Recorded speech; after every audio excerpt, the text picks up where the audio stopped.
Yes. ആരാ? ആരാണെന്ന്? എന്താ എന്താ നാരായണൻകുട്ടി? ഇവനെല്ലാം പറയും സാർ.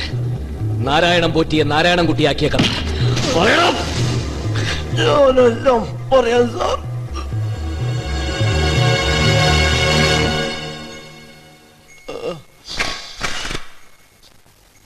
പോലീസ് ക്ലബിൽ നിന്നും ഡിന്നർ കഴിഞ്ഞ് വീട്ടിലേക്ക് മടങ്ങുമ്പോഴാണ് ഇരുട്ടത്ത് ആക്രമണം ഉണ്ടായത്.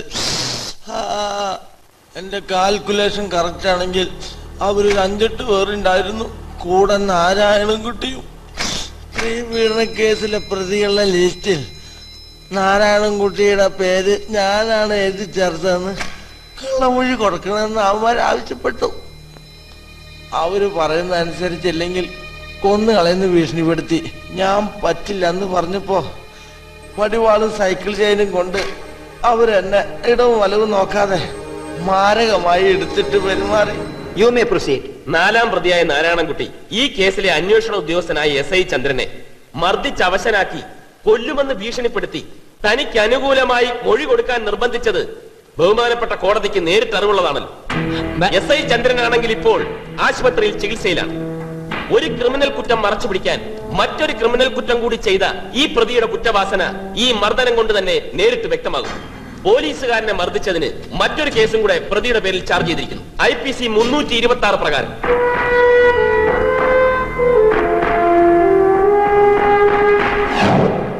സ്റ്റാർലൈറ്റ് ഹോട്ടലിൽ റിസപ്ഷനിസ്റ്റായിട്ട് എത്ര കാലമായി? 5 വർഷത്തോളമായി. നാരായണൻകുട്ടി മുറിയെടുത്ത സമയത്ത് നിങ്ങളായിരുന്നു ഡ്യൂട്ടി? അതെ. ഒറ്റയ്ക്കായിരുന്നു മുറിയെടുത്തത്? കൂടെ 2 ആണുങ്ങളും ഒരു പെൺകുട്ടിയും ഉണ്ടായിരുന്നു. നാരായണൻകുട്ടി അറിയും? അറിയാം. ഞങ്ങൾ ഒരുമിച്ച് ജോലി ചെയ്യുന്നവരാണ്. സംഭവം നടന്ന ദിവസം നിങ്ങൾ ആ ഹോട്ടലിൽ എന്തിനു പോയി? ഞാനും എന്റെ സുഹൃത്ത് ശങ്കരൻകുട്ടിയും കൂടി റെസ്റ്റോറന്റിൽ ഭക്ഷണം കഴിക്കുകയായിരുന്നു. രാത്രി 12 മണിക്ക്? അതെ. നാരായണൻകുട്ടി അവിടെ വന്നിരുന്നു? എന്തുകൊണ്ടാണ് സഹപ്രവർത്തകനെ കണ്ടിട്ടും സംസാരിക്കാതിരുന്നത്? അദ്ദേഹം അമിതമായി മദ്യപിച്ചിരുന്നു. ഒപ്പം ഒരു ചെറിയ പെൺകുട്ടിയും മറ്റു 2 പേരും. ശങ്കർ യൂണിയൻ ലീഡർ ആണല്ലേ? അതെ. താങ്കൾ അന്ന് രാത്രി മിസ്റ്റർ അലവിയോടൊപ്പം ഉണ്ടായിരുന്നു? എവിടെ ഉണ്ടായിരുന്നു? Starlight hotel. That's all your honour. ഈ കേസിലെ പ്രതിയാണ്, അറിയാമല്ലോ? അറിയാം. സംഭവം നടന്ന ദിവസം നിങ്ങളോടൊപ്പം ആരെല്ലാം ഉണ്ടായിരുന്നു? മുഹമ്മദ് ഖാനും വക്കാലത്ത് നാരായണൻകുട്ടിയും. പൊതുജന സമ്മതിയുള്ള വക്കാലത്ത് നാരായണൻകുട്ടി കൂടെ ഉണ്ടായിരുന്നപ്പോൾ ഭയമുണ്ടായിരുന്നില്ല? ഇല്ല. വക്കാലത്ത് നാരായണൻകുട്ടി ആയതുകൊണ്ട് തന്നെ ഒരിക്കലും ഈ സംഭവം പിടിക്കപ്പെടില്ല എന്ന് കരുതി. നിങ്ങളന്ന് മദ്യപിച്ചിരുന്നു? മദ്യപിച്ചിരുന്നു. വക്കാലത്ത് നാരായണൻകുട്ടിയോ? അയാളും മദ്യപിച്ചിരുന്നു. എത്ര മണിക്കാണ് സംഭവം നടന്നത്? രാത്രി 12 മണി കഴിഞ്ഞ്. എങ്ങനെ ഇത്ര കൃത്യമായി പറയുന്നു? സെക്കൻഡ് ഷോ കഴിഞ്ഞ് ഞങ്ങൾ ഒരുമിച്ച സ്റ്റാർലൈറ്റ് ഹോട്ടലിലേക്ക് പോയത്. നിങ്ങൾ സിനിമയ്ക്ക് പോയി? അതെ. ഏത് സിനിമ? ടൈറ്റാനിക്. സിനിമയ്ക്ക് നല്ല തിരക്കുണ്ടായിരുന്നു? കാരണം ഈ ചിത്രം റിലീസ് ചെയ്ത ദിവസമായിരുന്നു അന്ന്. അതായത് ഈ ജനുവരി 31. അതെ.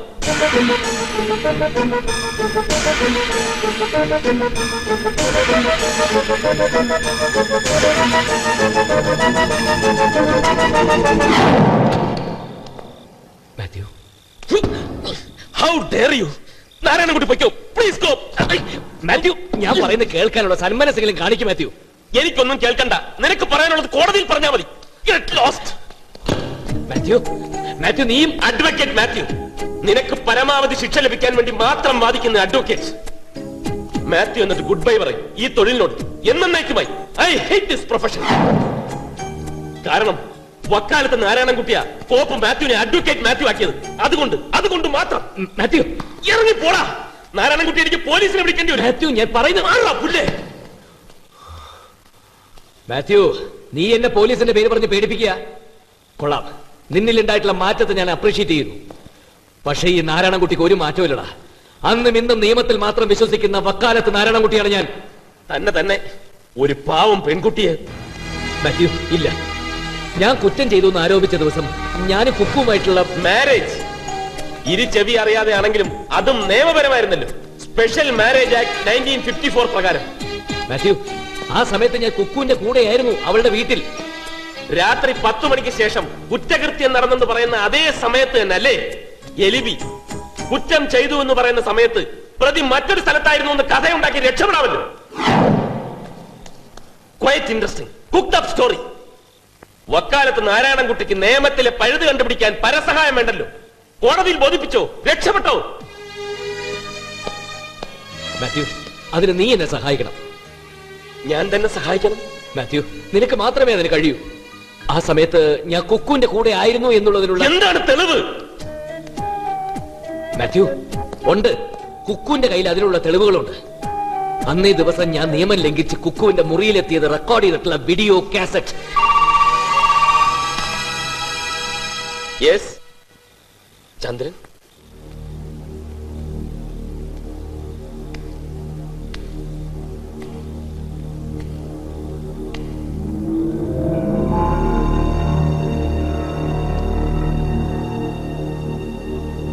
ശരി മാത്യു, ഞാൻ പോട്ടെ. ഞാനിവിടെ വന്നതും നിന്നോടിതെല്ലാം പറഞ്ഞതും എന്റെ രക്ഷയ്ക്ക് വേണ്ടിയിട്ടല്ല, നിന്നെ തോൽപ്പിക്കാനുമല്ല. നിയമം ഒരിക്കലും ഒരു നിരപരാധിയെ ശിക്ഷിക്കാൻ സമ്മതിക്കില്ല. ആ വിശ്വാസം എനിക്കുണ്ട്.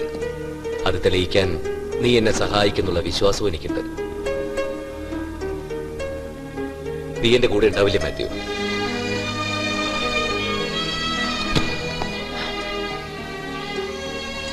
നാരായണൻകുട്ടി, കുക്കുവിനെ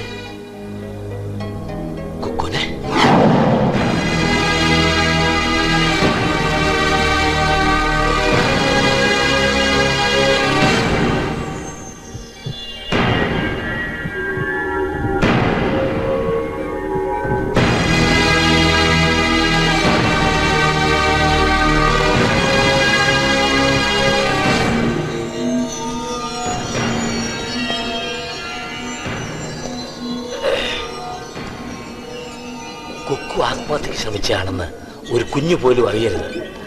പത്രക്കാരെ നീ പ്രത്യേകം ശ്രദ്ധിച്ചോണം. ഇല്ല സാർ, ഹോസ്പിറ്റൽ റെക്കോർഡിൽ ഫുഡ് പോയ്സണിംഗ് ആണെന്ന് രേഖപ്പെടുത്തി. Excuse me sir.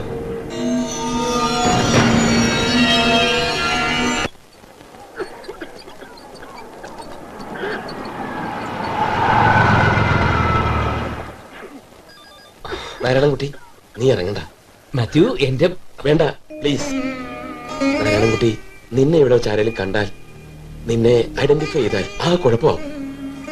എല്ലാവരും അത് പ്രശ്നമാക്കും. നീ ഇവിടെ ഇരിക്കും. സമ്മതിക്കുന്നില്ലടാ എന്റെ മനസ്സ്.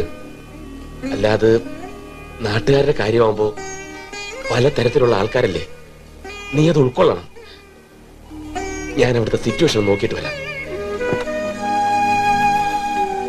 ശരിയാ, മനസ്സിലായി.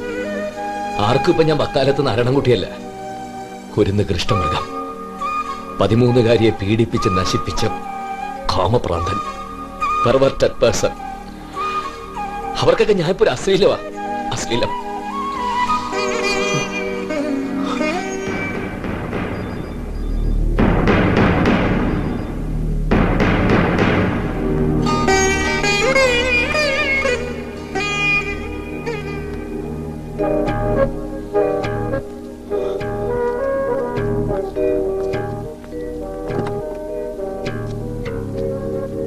എന്റെ കുക്കു ഒബ്സർവേഷനില്ല, ഒന്നും പറയാറായിട്ടില്ല. പ്രാർത്ഥിക്ക്.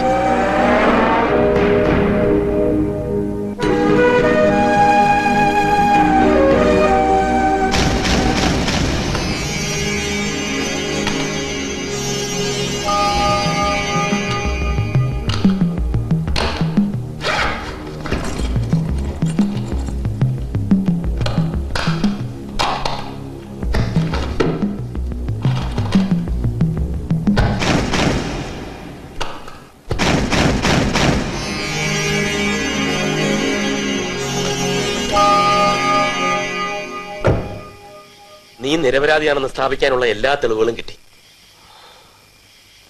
വേണ്ട മാത്യു, കുക്കു രക്ഷപ്പെട്ടില്ലെങ്കിൽ എനിക്കെന്റെ നിരപരാധിത്വം തെളിയിക്കണ്ട. ആരുടെ മുമ്പിലും.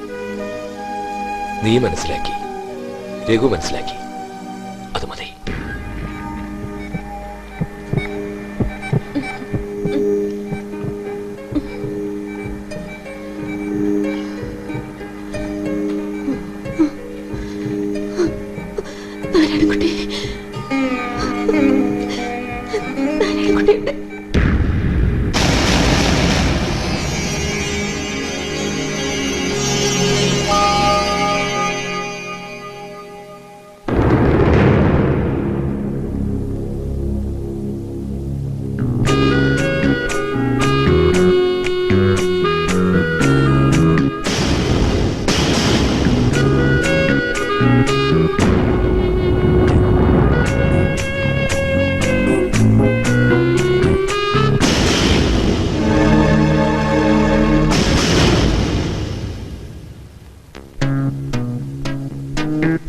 ബഹുമാനപ്പെട്ട കോടതിക്ക് ആവശ്യം തെളിവുകളാണ്.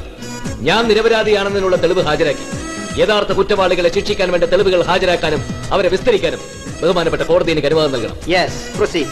Thank you, your honour. Mister GS Shenoy, Canara bank Trivandrum city branch manager. Yes, professor നാരായണൻപൂറ്റിയുടെ അക്കൗണ്ട് നിങ്ങളുടെ ബാങ്കിലല്ലേ? അതെ. ഫെബ്രുവരി മാസത്തിൽ നാരായണൻപൂറ്റി ബാങ്കിൽ നിന്നും അദ്ദേഹത്തിന്റെ പേരിലുള്ള 20 ലക്ഷത്തിന്റെ ഫിക്സഡ് ഡെപ്പോസിറ്റ് കാലാവധി തീരുന്നതിന് മുമ്പ് വിഡ്രോ ചെയ്തിരുന്നു. ചെയ്തു. Please note this point, your honour. Kurian Kulappurayil ഇത് താങ്കളുടെ ബാങ്ക് അക്കൗണ്ട് സ്റ്റേറ്റ്മെന്റ്സിന്റെ കോപ്പിയല്ലേ? അതെ. സ്വകാര്യ താൽപര്യങ്ങൾ സംരക്ഷിക്കാൻ വേണ്ടി എന്നെ ഈ കള്ളക്കേസിൽ കുടുക്കിയപ്പോ ഈ കേസിലെ 4ാം പ്രതിയായ നാരായണൻപൂറ്റിയെ രക്ഷിക്കാമെന്നേറ്റ് നിങ്ങൾ 20 ലക്ഷം രൂപ അദ്ദേഹത്തിന്റെ കയ്യിൽ നിന്ന് കൈപ്പറ്റിയില്ലേ? ഇല്ല. നാരായണൻപൂറ്റി ബാങ്കിൽ നിന്ന് പിൻവലിച്ചതും താങ്കൾ വൈര നെക്ലസ് വാങ്ങാൻ വേണ്ടി ജുവലറി കടയിൽ കൊടുത്തതും ഒരേ നോട്ടുകളാണ്. I mean the same numbers. Document number 6. Jewellery വാങ്ങിയ ബില്ല്. യുവർ ഓണർ, ഞാൻ എന്റെ പണം കൊടുത്ത് വാങ്ങിയതാണ്. ഓക്കെ, ഒരേ നമ്പറിലുള്ള നോട്ട് അദ്ദേഹം തന്നതല്ല എന്ന് പറഞ്ഞാൽ അപ്പൊ സാറ് കൊടുത്തത് കള്ളനോട്ട്. താങ്കൾ ഇടയ്ക്കിടെ നാരായണൻപൂറ്റിയെ ഭീഷണിപ്പെടുത്തി പണം പറ്റാറുണ്ടല്ലേ? I mean blackmail. ഇല്ല, സാക്ഷിയുണ്ട്. ഞാൻ നിഷേധിക്കുന്നു. പ്രൊഫസർ നാരായണൻപൂറ്റി അല്ലേ? അതെ. താങ്കൾ എന്തിനാണ് ലക്ഷക്കണക്കിന് രൂപ ബാങ്കിൽ നിന്ന് പിൻവലിച്ചത്? എന്റെ പേഴ്സണൽ ആവശ്യത്തിന്. അതെന്തിനാണെന്നാണ് ചോദിച്ചത്. അത് ആബ്സെന്റ് മൈൻഡഡ് പ്രൊഫസർ, ഞാൻ ഓർമ്മപ്പെടുത്താം. ഫിക്സഡ് ഡെപ്പോസിറ്റ് 20 lakhs സ്ത്രീ പീഡന കേസ് ചാർജ് ചെയ്യുന്നതിൽ നിന്നും താങ്കളെ ഒഴിവാക്കി തരുന്നതിനായി DGP കുര്യൻ സാറിനുള്ള ചാർജ്. പിന്നെ പലപ്പോഴായി പിൻവലിച്ചിട്ടുള്ള 3 ലക്ഷത്തോളം രൂപ മുൻ മന്ത്രി ശശിധരക്കുറുപ്പിനെ ക്ലബിൽ ചീട്ട് കളിച്ച് പൊട്ടിക്കാം. താങ്കളുടെ അധികാരപരിധിയിൽപ്പെട്ട സ്ത്രീപീഡന കേസിൽ നാരായണൻപൂറ്റിയുടെ പേര് വെട്ടിത്തിരുത്തി പകരം എന്റെ പേര് താങ്കൾ തന്നെ എഴുതി ചേർത്തതാണെന്ന് ഞാൻ പറയുന്നു. അത് തെറ്റാണ്. പീഡന കേസിലെ പെൺകുട്ടി നൽകിയ പരാതിയിൽ തിരുത്തിയ ഭാഗമേത്? പരാതിയിൽ എഴുതിയ 4ാം പ്രതിയുടെ പേരിൽ നാരായണൻ എന്നതിന് ശേഷം 2 അക്ഷരം മാറ്റി കുട്ടി എന്ന് ചേർത്തിരിക്കുന്നു. Your honour, document number 2 forensic ഡിപ്പാർട്ട്മെന്റിൽ നിന്ന് കിട്ടിയ റിപ്പോർട്ട്. രണ്ടും ഒരാളുടെ കൈയക്ഷരം, SI ചന്ദ്രന്റെ. ഇത് നിങ്ങൾക്ക് ദാനം കിട്ടിയ സ്വത്തിന്റെ പ്രമാണമല്ലേ? അതെ. ഇത് DGP കുര്യൻ സാറിന് അപ്പന്റെ പേരിലുള്ള സ്വത്താണ്. എനിക്കെതിരെ കള്ളസാക്ഷി പറഞ്ഞതിന് താങ്കൾക്ക് കിട്ടിയ പ്രതിഫലം. Document number 4. എന്നെ സംഭവം നടന്ന സ്ഥലത്ത് കണ്ടു എന്ന് പറയുന്ന സമയത്ത് താങ്കൾ പുത്തരിക്കണ്ട മൈതാനിയിൽ യൂണിയന്റെ സംസ്ഥാന സമ്മേളനത്തിൽ പ്രസംഗിക്കുകയായിരുന്നു എന്നതിന്റെ തെളിവുകളാണ് ഈ പത്രക്കെട്ടുകൾ, ഫോട്ടോ സഹിതം. ശരിയല്ലേ? 1000 സാക്ഷികളുണ്ട്. ബഹുമാനപ്പെട്ട കോടതി കേസുകളിൽ തീർപ്പ് കൽപ്പിക്കുന്നത് ഹാജരാക്കുന്ന തെളിവുകളുടെ അടിസ്ഥാനത്തിൽ മാത്രമാണ്.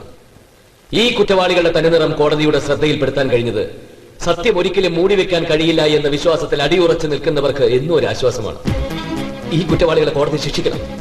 സംശയത്തിന്റെ ആനുകൂല്യത്തിൽ അഴിമതി, അക്രമം, അനീതി ഇതൊക്കെ ജനങ്ങളുടെ കൺമുമ്പിൽ വെച്ച് നടത്തുന്ന കുറ്റവാളികൾ പോലും ഇന്ന് രക്ഷപ്പെടുന്നു. 1000 കുറ്റവാളികൾ രക്ഷപ്പെട്ടാലും ഒരു നിരപരാധി പോലും ശിക്ഷിക്കപ്പെടാൻ പാടില്ല എന്ന് അനുശാസിക്കുന്ന നമ്മുടെ നീതിബോധത്തിന്റെ തണലിൽ ഈ രാജ്യത്ത് കുറ്റവാളികളുടെ എണ്ണം ദിനം പ്രതി പെരുകി വരികയാണ്. ഒരു ജനാധിപത്യ രാജ്യമായ ഇന്ത്യയിൽ സാധാരണക്കാരൻ പരമോന്നതമായ നീതിപീഠത്തിൽ അർപ്പിച്ചിരിക്കുന്ന വിശ്വാസത്തിന് കോട്ടം തട്ടാൻ പാടില്ല. നിയമവാഴ്ചയിലുള്ള വിശ്വാസത്തിൽ അവർക്ക് യാതൊരു സംശയവും തോന്നരുത്. ഈ കുറ്റവാളികൾ സാധാരണക്കാരെ കബളിപ്പിച്ചുകൊണ്ടേയിരിക്കുകയാണ്. നിയമത്തെ അവർ കളിയാക്കുന്നു, കോടതി അവർ കളിക്കളമാക്കുന്നു, സാധാരണക്കാരെ അവർ കളിപ്പാവകളാക്കുന്നു. ഈ കളിയിലെ കളിക്കാരും കാഴ്ചക്കാരും അവർ മാത്രമാണ്. നിയമവാഴ്ചയെ കളിയാക്കുന്നവരുടെ ഈ കളി ഇവിടെ അവസാനിക്കണം. അതിനുവേണ്ടി ഒരു തീർപ്പ് കൽപ്പിക്കാൻ ബഹുമാനപ്പെട്ട കോടതിയോട് ഞാൻ വിനീതമായിട്ട് അഭ്യർത്ഥിക്കുകയാണ്. That's all, Your Honor. കോടതിയെ ബഹുമാനിക്കുക.